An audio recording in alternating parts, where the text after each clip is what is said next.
Shalom, perkenalkan nama saya Rita Mutiara Bornapitupulu. Di sini saya akan bercerita tentang surat-surat kiriman Paulus, di mana sebagai ujian akhir semester saya dengan mata kuliah Alkitab Anak dan dosen pengampu Pendeta Junior Siregar MTH. Selamat menonton. Surat-surat kiriman Paulus dari kacamata anak. Surat-surat Paulus ada 13, yaitu Roma, 1-2 Korintus, Galatia, Efesus, Filipi, Kolose, 1-2 Tesalonika, 1-2 Timotius, Titus, dan Filemon.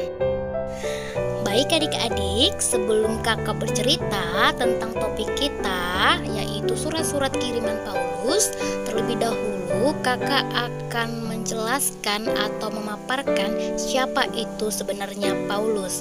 Nah, Paulus adalah seorang Yahudi tulen, dan Paulus ini dilahirkan dalam keluarga Yahudi di kota Tarsus, dan selama bertahun-tahun Paulus terkenal sebagai Saulus dari Tarsus.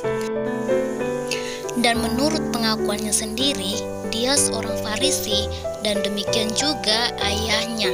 Dan Paulus diajar membuat tenda pada masa mudanya, yang dimana ia berasal dari suku Benyamin.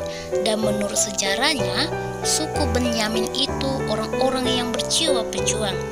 Dan Paulus menyatakan semangat yang amat besar dalam semua usahanya, terutama sekali dalam penganiayaan terhadap gereja. Pada usia muda, dia pergi ke Yerusalem, dan menurut kesaksian yang tertulis dalam Kisah Para Rasul, dia belajar di bawah pimpinan Rabi Gamiel, satu yang terkenal guru utama pada sekolah Hilal. Nah, dari kata-katanya sendiri, di surat Galatia kita tahu bahwa Saulus jauh lebih maju dari banyaknya temannya, karena ia sangat rajin memelihara adat istiadat nenek moyangnya. Nah, adik-adik, permulaan usaha Saulus untuk membasmi gereja bertepatan dengan pembunuhan Stefanus. Dia tidak saja menganiaya laki-laki dan perempuan di Yerusalem, tetapi dengan surat kuasa imam besar Yusuf Kayafas, dia pergi ke kota-kota lain untuk melaksanakan tugasnya. Pada perjalanan dinas seperti itulah Saulus dari Tarsus berjumpa dengan Yesus dan bertobat secara luar biasa. Dan Paulus mengadopsi cara berpikir Yunani dan menyampaikan Injil kepada orang-orang non-Yahudi. Nah, mulanya ia seorang penganiaya orang Kristen, saat itu bernama Saulus. Dan sesudah pengalamannya berjumpa Yesus di jalan menuju kota Damaskus, ia berubah menjadi seorang pengikut Yesus Kristus. Nah, baiklah adik-adik, di sini kakak akan menjelaskan surat Paulus yang pertama itu adalah Galatia. Dan pada perjalanan misi Paulus yang kedua yaitu ada 1 dan 2 Tesalonika. Dan pada perjalanan misi Paulus yang ketiga yaitu ada Roma dan 1-2 Korintus. Dan surat Paulus pada masa dia di penjara atau pada masa akhir hidupnya ada Kolose, Filipi, Efesus, dan Filemon. Dan ada surat-surat pastoral yaitu 1 dan 2 Timotius dan Titus. Nah, baiklah adik-adik, saat ini kita telah sampai kepada pembahasan kita yaitu surat-surat kiriman Paulus. Dan yang pertama yaitu surat Paulus kepada jemaat di Roma. Surat Paulus kepada jemaat di Roma adalah salah satu kitab terpanjang dan yang paling penting yang pernah ditulis oleh seorang pria yang dulunya dikenal sebagai Saulus dari Tarsus.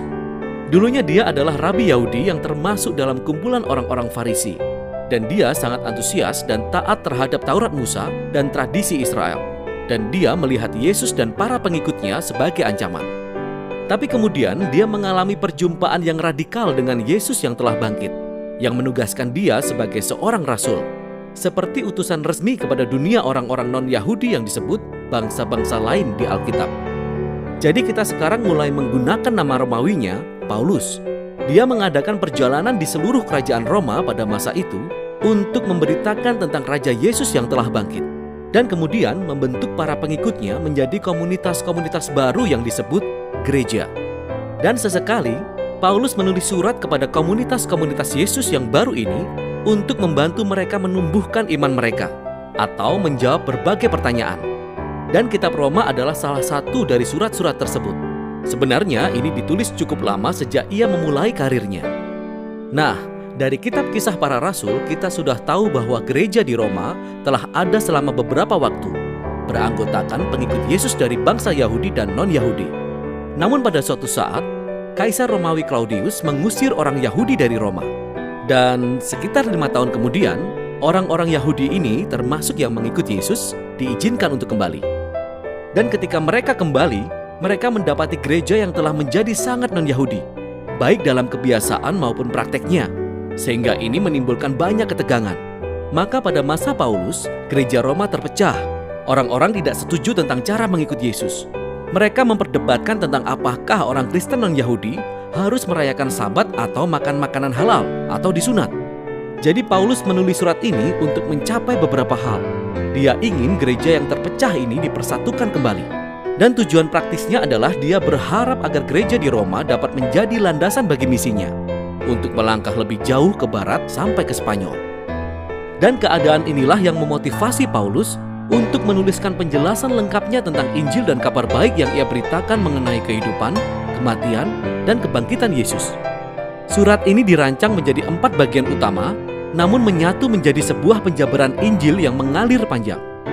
Injil menurut Paulus pertama-tama mengungkapkan kebenaran Allah yang kemudian juga menciptakan manusia baru yang menggenapi janji Allah kepada Israel. Dan Injil inilah yang akan menyatukan gereja. Dalam video ini, kita hanya akan mengeksplorasi gagasan-gagasan di pasal 1-4. Jadi Paulus membuka dengan memperkenalkan dirinya sebagai rasul yang ditunjuk oleh Allah untuk menyebarkan Injil tentang Yesus. Bagaimana dia adalah Mesias orang Israel yang telah bangkit dari antara orang mati sebagai anak Allah, Raja bangsa-bangsa. Dan Yesus sekarang memanggil semua umat manusia untuk berada di bawah pemerintahannya yang penuh kasih. Dan Paulus mengatakan bahwa kabar baik mengenai Raja Yesus ini pertama-tama adalah kuasa Allah untuk menyelamatkan semua manusia yang percaya padanya. Dan yang kedua, kabar baik ini mengungkapkan kebenaran Allah.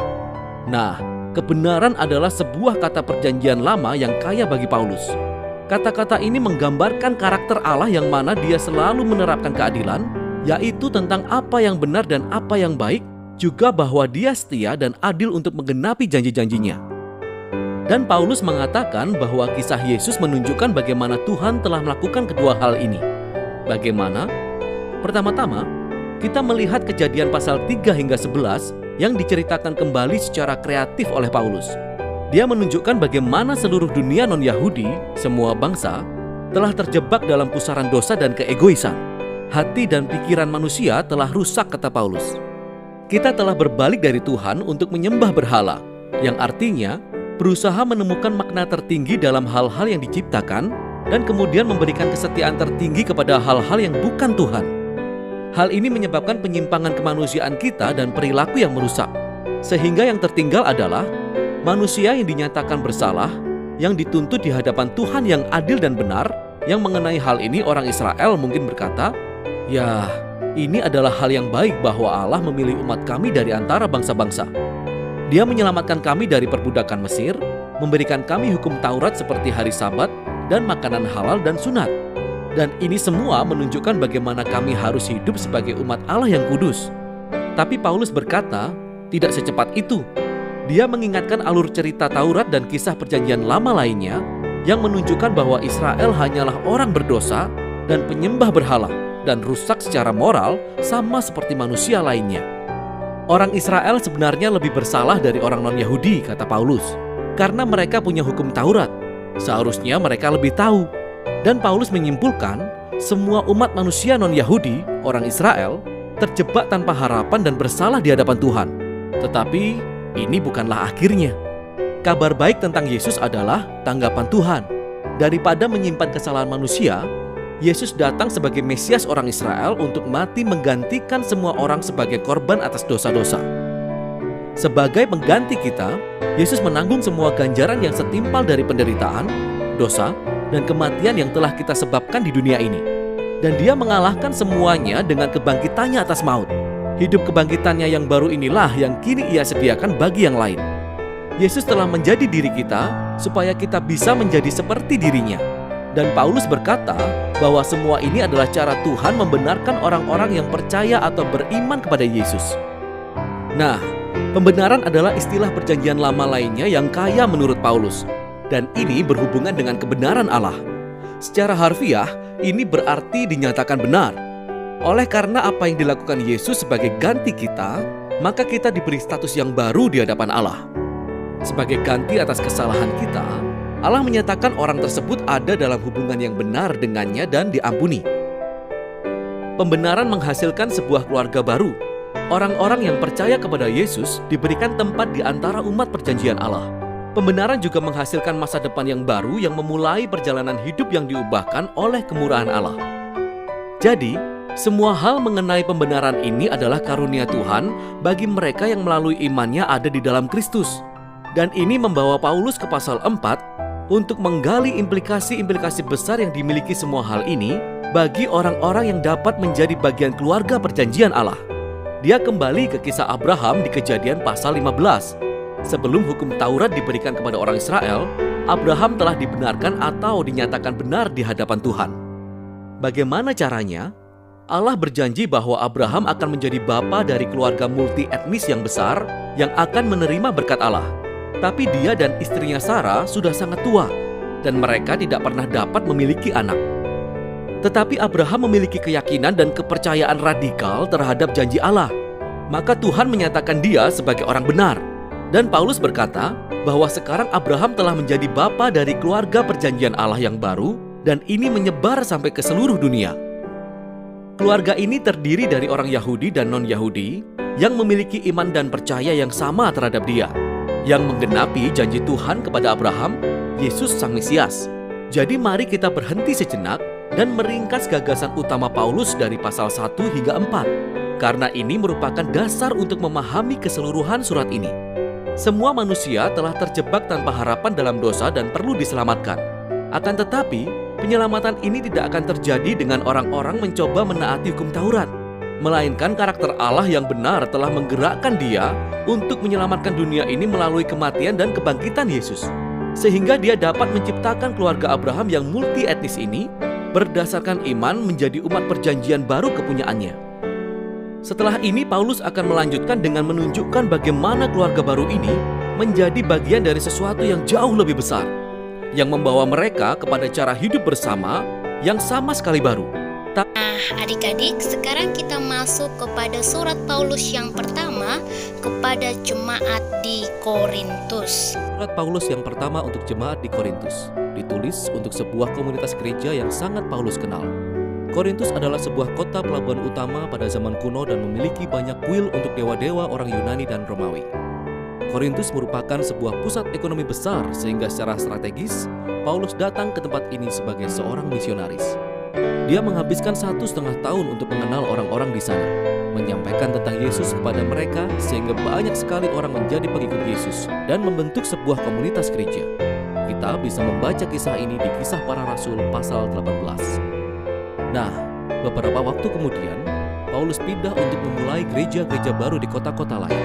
Dan dia mulai mendapat laporan bahwa gereja di Korintus tidak berjalan dengan baik. Dia diganggu oleh berbagai macam masalah. Dan itulah mengapa dia menulis surat ini. Surat ini terbagi dalam 5 bagian termasuk salam penutup. 5 bagian ini berkaitan dengan 5 masalah utama yang dibahas Paulus. Sehingga surat ini seperti sebuah kumpulan esai pendek tentang berbagai topik, tetapi beragam topik ini menjadi ide-ide utama yang menyatukan semua potongan-potongannya. Jadi, inilah yang dilakukan Paulus dalam setiap bagian surat ini. Dia menjelaskan masalahnya, lalu meresponi masalah itu dengan sebagian kisah Injil, yakni kabar baik tentang Yesus. Dan dia menunjukkan bagaimana hidup mereka tidak menunjukkan apa yang mereka percayai. Sehingga isi surat ini adalah tentang belajar berpikir tentang setiap area kehidupan melalui kacamata Injil. Nah, mari kita menelusurinya lebih dalam dan melihat bagaimana cara Paulus melakukannya. Di pasal 1-4, masalahnya adalah adanya perpecahan dalam gereja. Ada beberapa pengajar yang datang ke kota itu sejak ditinggalkan Paulus. Seorang pria bernama Apolos, kemudian Petrus. Nah, orang-orang memilih pengajar yang mereka suka, lalu berkelompok sesuai pengajar-pengajar yang dipilihnya itu, kemudian berbicara buruk dan tidak menghormati orang yang menyukai pemimpin atau pengajar yang berbeda dari mereka. Respon Paulus terhadap masalah ini cukup sarkastik dan tajam. Dia berkata, "Kamu pasti bercanda. Gereja bukan kontes popularitas. Gereja adalah komunitas orang-orang yang berpusat pada Yesus. Setiap pemimpin dan pengajar-pengajarnya adalah pelayan Yesus. Jadi, sementara Anda lebih suka pada pemimpin yang satu lebih dari yang lain, sangatlah tidak layak untuk saling memisahkan diri dan berbicara buruk satu dengan yang lain. Pusat dari gereja adalah Yesus, kabar baik tentang siapa Dia dan apa yang telah Dia lakukan." Di pasal 5-7, Paulus membahas beberapa masalah yang berkaitan dengan seks. Ada sejumlah orang yang melakukan seks bebas dalam lingkungan gereja. Seorang pria dengan ibu tirinya, dan sejumlah orang yang lain masih menyembah dewa-dewa Yunani di kuil-kuil setempat dan tidur dengan para pelacur yang bekerja di sana. Tidak hanya itu saja, ada orang-orang dalam lingkungan gereja yang berkata bahwa hal-hal tersebut tidak apa-apa. Mereka berkata, "Hei, kami bebas dalam Kristus. Kasih karunia Allah itu tidak terbatas kan? Jadi tidak apa-apa."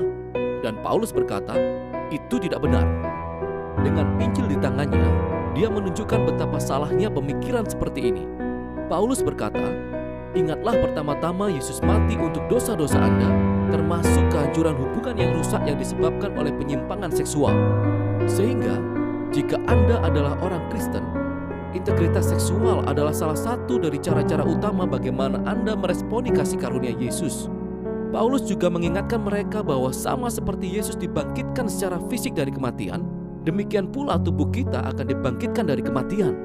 Yang artinya begini, jika tubuh kita telah ditebus oleh Yesus sekarang dan di masa yang akan datang, artinya apa yang kita lakukan dengan tubuh kita itu penting, sangat penting. Jadi, kita tidak berhak berbuat seenaknya dengan tubuh kita. Paulus benar-benar sangat jelas tentang hal ini. Tidak ada kompromi dalam integritas seksual ketika kita menjadi pengikut Yesus. Di pasal 8-10, masalahnya adalah tentang makanan. Tapi bukan sekedar memilih makanan seperti apakah kamu suka atau tidak suka dengan makanan tertentu. Masalah yang menyebabkan terpecahnya jemaat Korintus ini adalah tentang daging yang berasal dari hewan persembahan di kuil-kuil setempat untuk para dewa Yunani dan Romawi. Sehingga terjadilah perpecahan antara orang Kristen Yahudi dan Kristen non-Yahudi tentang cara meresponi masalah ini.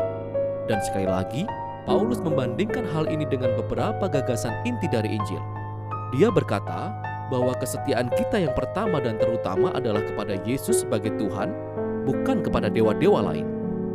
Jadi jika kita ada dalam sebuah situasi di mana terdapat daging hewan yang telah dipersembahkan kepada Allah lain, lalu ada orang-orang di sekitar yang mengamati kita dan berkata, "Oh lihat, hei, orang Kristen menyembah Yesus dan mereka dapat menyembah Allah lain juga."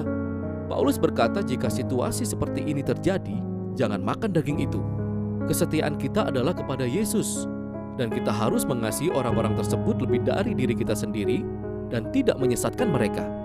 Namun dengan cepat Paulus menjelaskan lebih jauh dan berkata, "Dengar, sebagai orang Kristen, kita percaya Tuhan adalah pencipta segala sesuatu termasuk hewan tersebut. Dan berhala-berhala di kuil, kita percaya bahwa mereka hanyalah potongan-potongan kayu dan batu. Jadi, jika tidak ada seorang pun di sekitar kita yang akan salah paham dengan tindakan kita, dan saat itu kita lapar, makanlah. Kita bebas sebagai seorang manusia baru dalam Kristus untuk mengikuti hati nurani dalam urusan-urusan yang diperdebatkan seperti ini.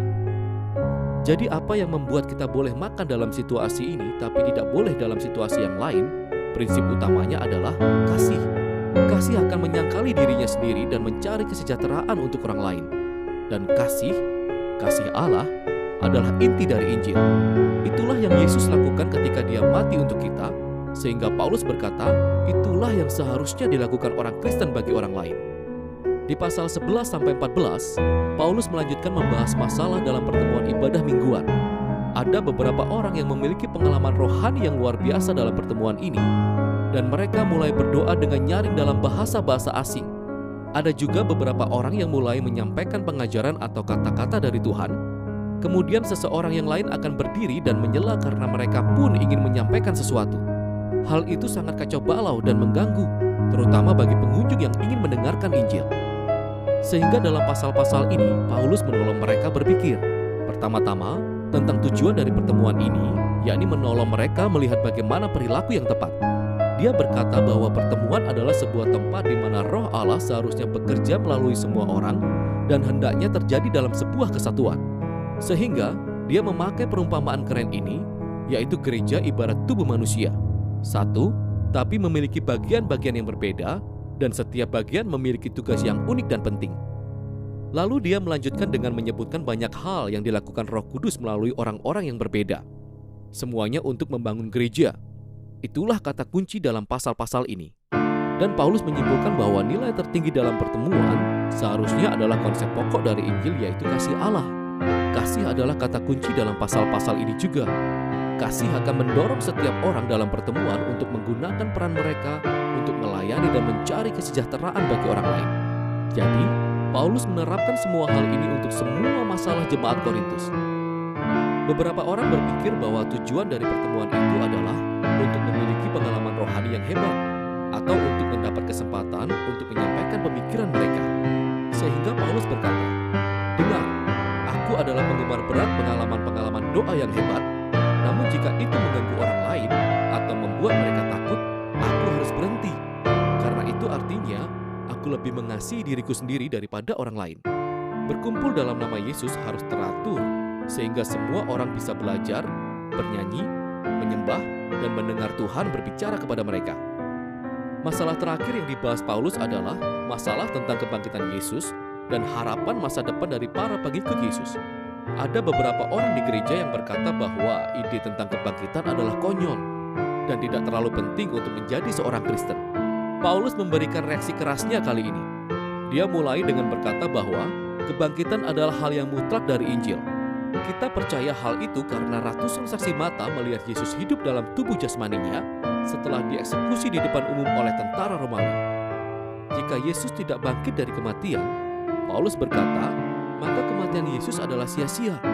Kita semua masih terhilang dalam dosa dan keegoisan kita, sehingga kita berhenti saja menjadi orang Kristen. Paulus kemudian menunjukkan secara rinci bagaimana kebangkitan adalah kemenangan Yesus atas maut dan kejahatan, bagaimana hal itu adalah sumber kehidupan dan kuasa bagi kita sekarang ini, dan bagaimana hal itu menjadi sebuah janji harapan masa depan bagi seluruh dunia. Oleh karena kebangkitan itulah kita memiliki sebuah alasan untuk bersatu dalam Yesus. Itulah alasan kita memiliki motivasi untuk menjaga integritas seksual. Itulah sumber kekuatan untuk mengasihi orang lain lebih dari diri kita sendiri, dan pada akhirnya itulah harapan kemenangan kita atas maut. Sehingga Paulus berkesimpulan, kita percaya bahwa Yesus bangkit dari kematian, yang berarti ini, Injil bukan sekedar nasihat moral atau sebuah resep untuk kerohanian pribadi. Injil adalah sebuah pernyataan tentang Yesus yang membuka sebuah realitas baru. Dan itulah isi surat 1 Korintus. Nah, sekarang kita masuk lagi kepada surat Paulus yang kedua kepada jemaat di Korintus. Paulus yang kedua kepada jemaat di Korintus. Meskipun disebut surat Korintus yang kedua atau 2 Korintus di dalam Alkitab kita, ada banyak petunjuk dalam surat ini yang mengatakan bahwa ini bukanlah surat yang kedua yang pernah ditulis Paulus kepada jemaat Korintus kuno. Paulus memulai komunitas Yesus ini beberapa waktu yang lalu di salah satu perjalanan misinya. Kisahnya dapat kita baca di kitab Kisah Para Rasul pasal 18. Dan setelah melanjutkan perjalanannya, dia mendapat laporan bahwa jemaat di sana sedang menghadapi banyak permasalahan.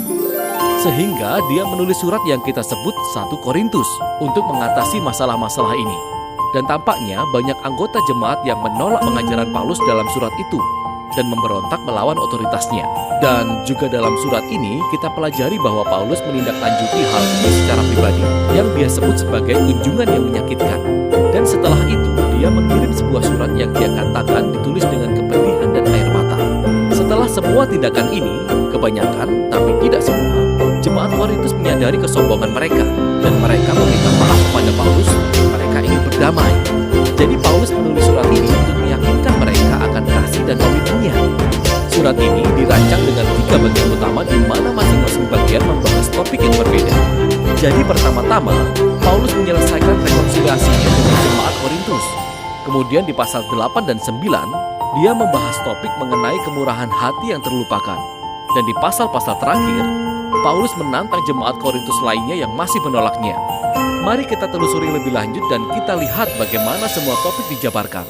Paulus membuka surat ini dengan mengucap syukur atas Allah yang penuh belas kasihan dan sumber penghiburan, yang membawa damai dan penghiburan bagi dia dan jemaat Korintus selama masa perpecahan dan perselisihan ini. Dia mengakui bahwa segala sesuatunya terasa tegang sejak kunjungannya yang menyakitkan. Dan dia menjelaskan bahwa dia telah memaafkan mereka. Dia ingin sebuah hubungan yang terbuka dan jujur. Tetapi mengapa mereka menolak Paulus? Akan diketahui kemudian dalam surat ini bahwa jemaat Korintus telah mengabaikan Paulus sebagai seorang pemimpin. Dia miskin, memperoleh penghasilan sangat kecil dari kerja kasar. Dia mengalami penganiayaan dan penderitaan yang tanpa henti.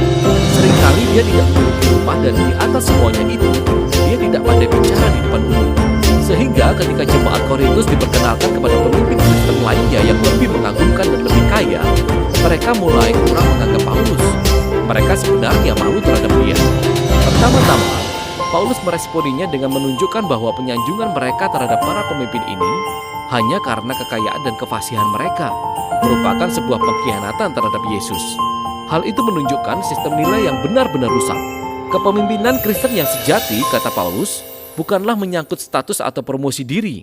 Paulus menggambarkan dirinya dan rasul-rasul lainnya sebagai budak tawanan kepada Raja Yesus yang menuntun mereka kepada sebuah prosesi kemenangan. Pekerjaan Paulus bukan untuk membuat orang terkagum, melainkan untuk mengarahkan orang-orang kepada satu pribadi, Yesus. Kemudian dia menyinggung permintaan jemaat Korintus supaya dia menyediakan beberapa surat rekomendasi untuk membuktikan otoritas dan mandat yang telah diberikan kepadanya. Dan hal ini konyol bagi Paulus. Gereja mereka bahkan tidak akan ada jika dia tidak memulainya.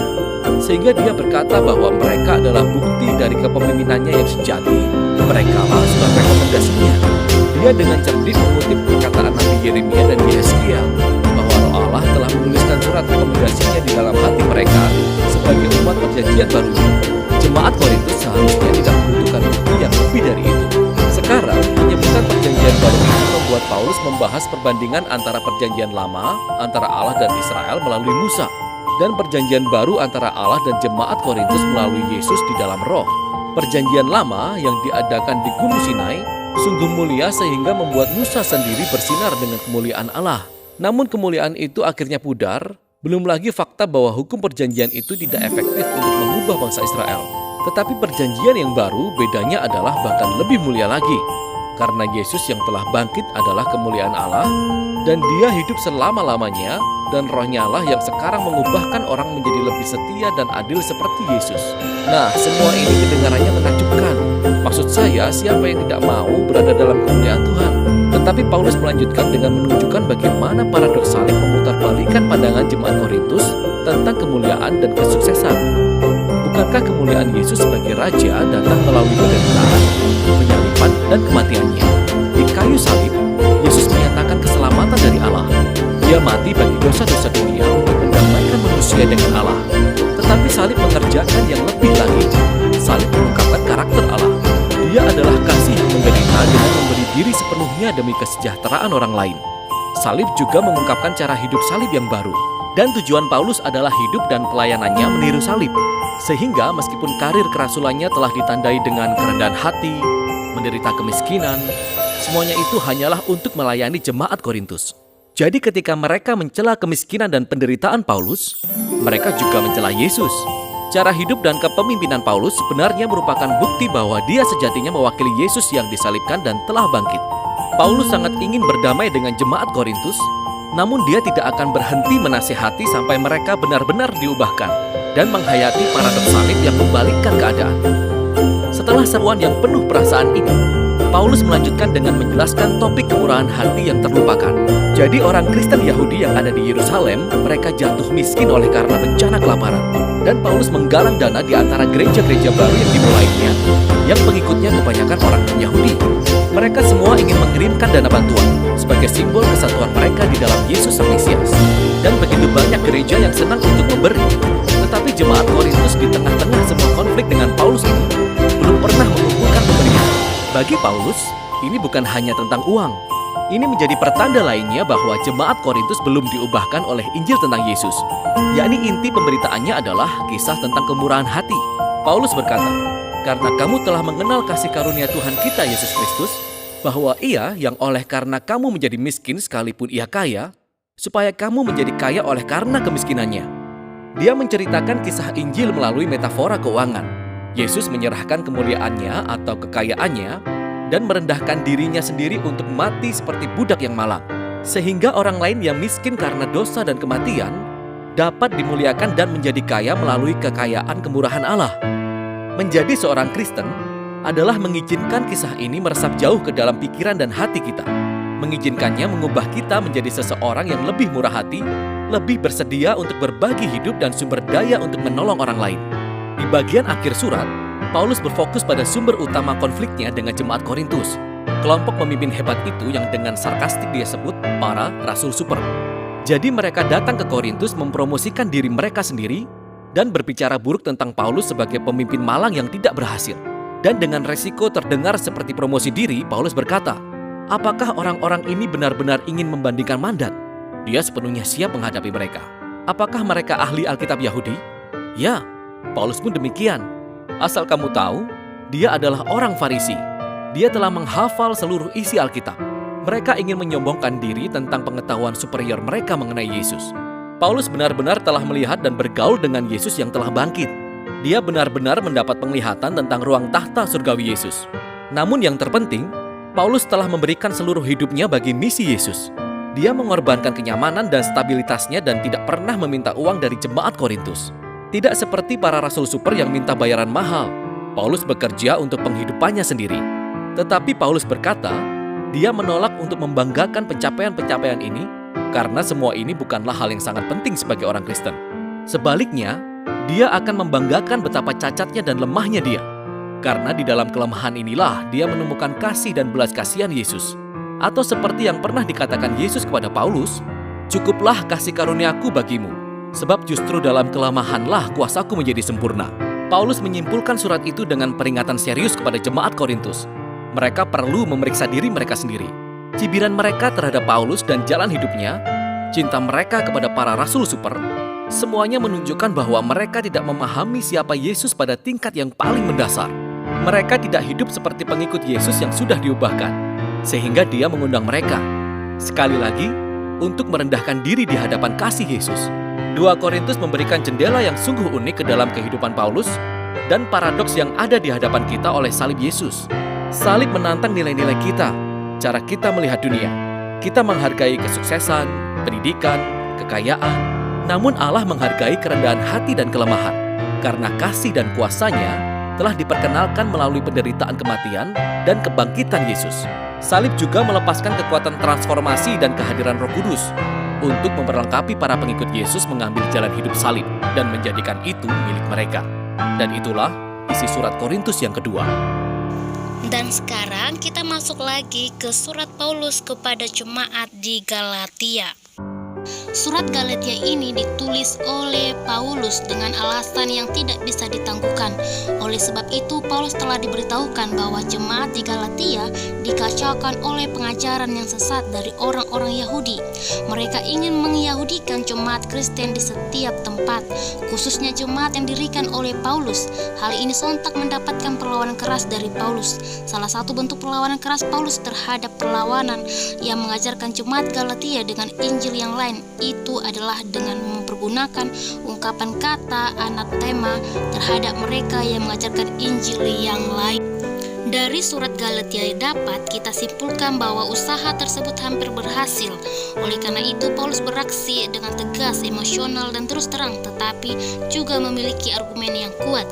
Dan surat Galatia ditulis bagi umat Kristen yang diprovokasikan oleh orang-orang yang memutarbalikkan keberadaan Injil tentang kemerdekaan Kristen dengan peraturan-peraturan Yahudi untuk diamalkan. Dengan jelas, surat Galatia ini ditulis dengan tujuan untuk menyatakan bahwa iman dan hanya iman saja satu-satunya dasar bagi pembenaran dan kehidupan Kristen yang berkenan kepada Allah. Dan selanjutnya adik-adik, kita akan masuk kepada surat Paulus kepada jemaat di Efesus. Paulus tinggal di kota Efesus sekitar 2 tahun lamanya. Banyak orang yang bertobat, percaya kepada Tuhan Yesus melalui ajarannya. Tetapi ada juga orang yang merasa terganggu karena kehadiran Paulus di kota Efesus. Salah satunya adalah Demetrius. Demetrius adalah seorang tukang perak. Ia banyak membuat peralatan dan patung Dewi Artemis dari perak untuk keperluan penyembahan di kuil-kuil yang ada di Efesus maupun di kota-kota lainnya. Demetrius adalah seorang pengusaha perak yang sukses. Tetapi kehadiran Paulus di kota Efesus membuat usahanya kurang laku. Mengapa? Karena banyak orang yang bertobat, tidak lagi mau menyembah patung dan sembahyang di kuil. Ini berarti sudah semakin berkurang orang yang memesan peralatan sembahyang kepada Demetrius. Demetrius mulai marah, dengki, jijik, mual melihat Paulus. Baginya, Paulus sudah mengganggu hidup dan mata pencahariannya. Perasaan dengki Demetrius mendorong dia untuk mengajak para pengusaha perak lainnya untuk demo, membuat huru-hara di kotanya sendiri. Maha besar Dewi Artemis, maha besar Dewi Artemis, usir Paulus, Dewi Artemis, kebanggaan Efesus. Mereka berteriak-teriak, beramai-ramai membanjiri gedung kesenian serta menyeret teman-teman Paulus, yaitu Gaius dan Aristarkus. Mereka terus berteriak-teriak, memengaruhi banyak orang untuk menjadi benci kepada Paulus dan ajarannya. Huru-hara ini diredakan oleh panitera kota dengan mengatakan, Sudah, berhenti, dengarkan. Siapa sih yang mau menyangkal bahwa kota kita Efesus memelihara dengan baik kuil Dewi Artemis? Hal ini tidak dapat dibantah. Jadi untuk apa harus teriak-teriak? Tenanglah. Kalian membawa Gaius dan Aristarkus ke sini untuk apa? Mereka tidak merampok kuil kita. Mereka juga tidak menjelek-jelekan Dewi junjungan kita. Kalau kalian terganggu dan tidak suka pada mereka, bawa saja ke pengadilan. Biar mereka diadili bersama dengan kalian. Mengapa harus membuat huru-hara? Mendengar perkataan sekretaris daerah itu, kerumunan Demetrius pun bubar. Dan selanjutnya kita akan masuk kepada surat Paulus kepada jemaat di Filipi.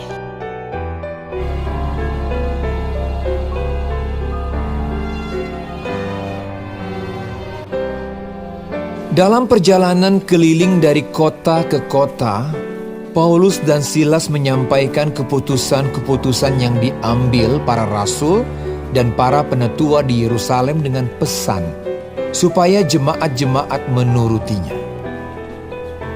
Demikianlah jemaat-jemaat diteguhkan dalam iman dan makin lama makin bertambah besar jumlahnya.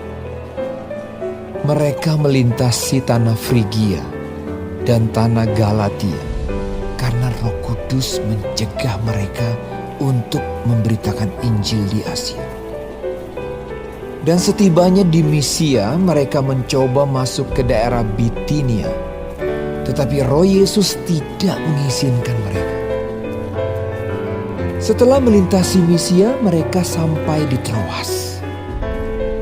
Pada malam harinya tampaklah oleh Paulus suatu penglihatan. Ada seorang Makedonia berdiri di situ dan berseru kepadanya, katanya, "Menyeberanglah kemari dan tolonglah kami."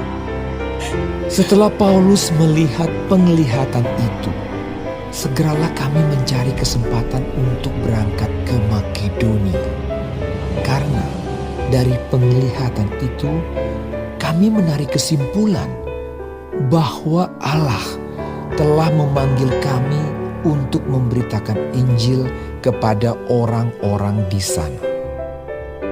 Lalu kami bertolak dari Troas dan langsung berlayar ke Samotrake. Dan keesokan harinya tibalah kami di Neapolis. Dari situ kami ke Filipi, kota pertama di bagian Makedonia ini, suatu kota perantauan orang Roma. Di kota itu kami tinggal beberapa hari. Pada hari Sabat kami keluar pintu gerbang kota. Kami menyusur tepi sungai dan menemukan tempat sembahyang Yahudi yang sudah kami duga ada di situ. Setelah duduk, kami berbicara kepada perempuan-perempuan yang ada berkumpul di situ. Seorang dari perempuan-perempuan itu yang bernama Lydia turut mendengarkan. Ia seorang penjual kain ungu dari kota Tiatira yang beribadah kepada Allah. Tuhan membuka hatinya sehingga ia memperhatikan apa yang dikatakan oleh Paulus. Sesudah ia dibaptis bersama-sama dengan seisi rumahnya, ia mengajak kami. Katanya, Jika kamu berpendapat bahwa aku sungguh-sungguh percaya kepada Tuhan, marilah numpang di rumahku. ia mendesak sampai kami menerimanya. Selanjutnya kita masuk kepada surat Paulus kepada jemaat di Kolose. Kolose adalah sebuah kota di provinsi Frigia, di daerah yang sekarang dikenal sebagai Asia Kecil. Di dalam surat Kolose dengan suatu keunggulan Rasul Paulus membantah semua kesalahan ini dengan cara menggambarkan kemuliaan Tuhan kita Yesus Kristus, yaitu kemuliaan pribadinya dan karyanya. Surat Efesus melihat orang percaya sebagai orang yang duduk bersama Kristus di surga. Sebaliknya surat Kolose melihat orang percaya di bumi dan Kristus, kepala mereka yang termulia, berada di surga. Dari laporan Epafras tentang keadaan di jemaat Kolose, Paulus melihat pentingnya masalah ini untuk ditangani. Jadi sekalipun jemaat Kolose bukanlah asuhannya, tetapi Paulus merasa penting untuk membantu Epafras yang adalah teman pelayanannya untuk mengatasi atau meluruskan pengajaran yang salah di Kolose. Paulus membeberkan kebenaran firman Tuhan untuk melawan ajaran-ajaran sesat yang sedang menyusup ke dalam jemaat. Ajaran sesat yang dilihat oleh Paulus tersebut misalnya ajaran yang melecehkan Kristus, juga tentang penderitaan dan duka cita sebagai sarana untuk bertumbuh, dan ajaran tentang kesombongan rohani. Paulus membesarkan hati jemaat itu dengan memperlihatkan hal positif yang ada di jemaat, bahwa jemaat telah hidup dalam iman, kasih, dan pengharapan. Selanjutnya kita masuk kepada surat Paulus yang pertama kepada jemaat di Tesalonika. Dalam surat 1 Tesalonika, Paulus mencemaskan keadaan jemaat yang baru didirikannya ini. Ia juga sudah mengutus Timotius untuk mencari tahu keadaan jemaat tersebut. Timotius memberitahu bahwa iman dan kasih jemaat bertumbuh dengan baik. Timotius juga melaporkan tentang gangguan yang dialami oleh jemaat mengenai saudara-saudara mereka yang telah meninggal dunia. Nah, selanjutnya kita akan masuk kepada surat Paulus yang kedua kepada jemaat di Tesalonika. Dalam 2 Tesalonika, Paulus menanggapi lebih dalam kesalahpahaman yang dimiliki gereja mengenai kedatangan Kristus yang kedua kalinya. Ada beberapa yang percaya bahwa Yesus akan segera kembali, dan karenanya mereka tidak perlu bekerja, dan kemalasan itu menjadi satu masalah. Nah, Paulus menjadi serius memberitahukan mereka bahwa tidak sepatutnya pengikut Kristus menjadi malas dan meminta-minta dari kebaikan, kerja keras, dan kekayaan orang lain. Dan pada masa sekarang, orang-orang Kristen harus hidup secara baik, bekerja keras, dan saling mengasihi. Nah, selanjutnya lagi kita akan masuk kepada surat Paulus yang pertama kepada Timotius. Surat-surat Timotius berisi nasihat-nasihat dan dorongan-dorongan pribadi dari Paulus kepada Timotius agar ia tetap setia berpegangan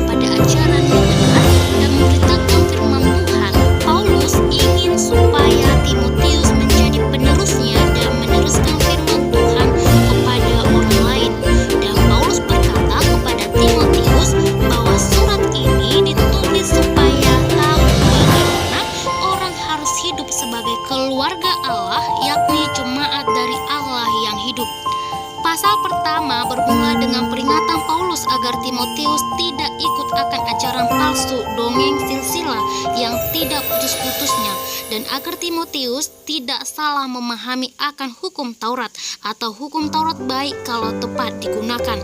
Maka dan guna hukum Taurat adalah untuk meyakinkan manusia akan dosa.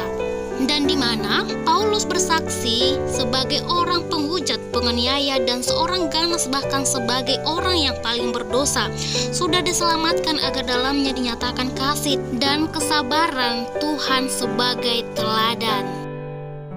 Dan selanjutnya kita akan masuk kepada surat Paulus yang kedua kepada Timotius. Dan suratnya yang kedua, Paulus mengingatkan Timotius tentang masa mudanya, tentang karunia yang diberikannya, dan mendorong dia supaya jangan takut atau malu dalam pelayanan, tetapi siap menderita untuk Injil. Kita melihat bahwa masing-masing dari kita juga punya karunia, sebagaimana Paulus menjadi teladan, dan Timotius juga seharusnya menjadi teladan kepada orang lain. Dan Paulus menganjurkan Timotius supaya jangan hanya menjadi teladan, tetapi juga melanjutkan apa yang diterima kepada orang lain, agar Injil diteruskan dari generasi kepada generasi. Dan Paulus mengajar Timotius dan kita semua bagaimana kita harus hidup. Sebagai hamba Tuhan, kita harus menuntun orang dengan lemah lembut dan melepaskan mereka dari jerat iblis. Kita semua perlu melayani. Lalu Timotius dan kita diingatkan tentang hari-hari terakhir, yaitu akhir zaman. Dan selanjutnya kita akan masuk kepada surat Paulus kepada Titus. Titus adalah seorang Yunani, dan karena itu Paulus tidak menyunatkan dia, berbeda dengan Timotius yang adalah orang Yahudi. Dalam surat ini kita dapat melihat strategi kepemimpinan di tengah kekacauan. Titus ada di Kreta pada saat surat itu ditulis. Dia ditinggalkan oleh Paulus di pulau itu untuk mengatur segala sesuatu dan menetapkan penatua-penatua di setiap jemaat di pulau itu. Maka melalui strategi ini kita melihat kuasa Injil. Dalam surat ini jugalah dijelaskan bahwa jemaat harus dipimpin oleh penatua yang benar. Dan ada 15 syarat penatua yang dijelaskan, yaitu tidak bercacat, tidak angkuh, bukan pemberang, bukan peminum, bukan pemarah, tidak serakah, suka memberi tumpangan, suka akan yang baik, bijaksana, adil, saleh, dan menguasai diri, serta berpegang kepada perkataan yang benar dan ajaran yang sehat. Dan surat Titus menunjukkan betapa pentingnya kepemimpinan yang tepat dalam tubuh Kristus, dan bagaimana seorang penatua jemaat perlu menghidupi syarat-syarat kualitas yang alkitabiah agar jemaat dapat dipimpin sesuai maksud Allah. Maka adik-adik, yang terakhir kita masuk kepada surat Paulus kepada Filemon. Surat Filemon ditulis oleh Rasul Paulus dan Timotius kepada Filemon, yang disebut sebagai saudara dan teman sekerja Paulus. Dan surat Paulus ini merupakan surat yang paling pendek dalam Perjanjian Baru dan satu-satunya surat pribadi Paulus di Perjanjian Baru. Filemon ditunjukkan langsung kepada Filemon, walaupun Filemon hanya memimpin jemaat lokal yang jumlah anggotanya kecil.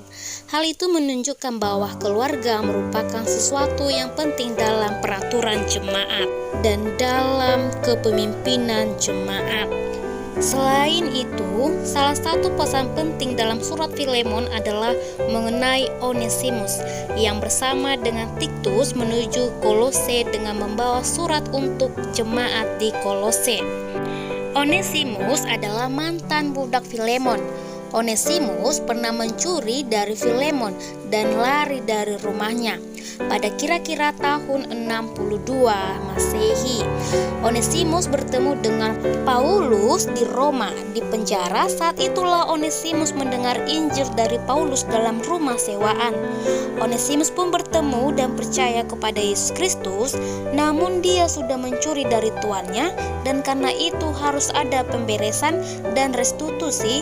Untuk itulah Paulus mengutus Onesimus kembali kepada tuannya bersama dengan Titus. Demikianlah video saya tentang surat-surat kiriman Paulus. Terima kasih sudah menonton. Shalom.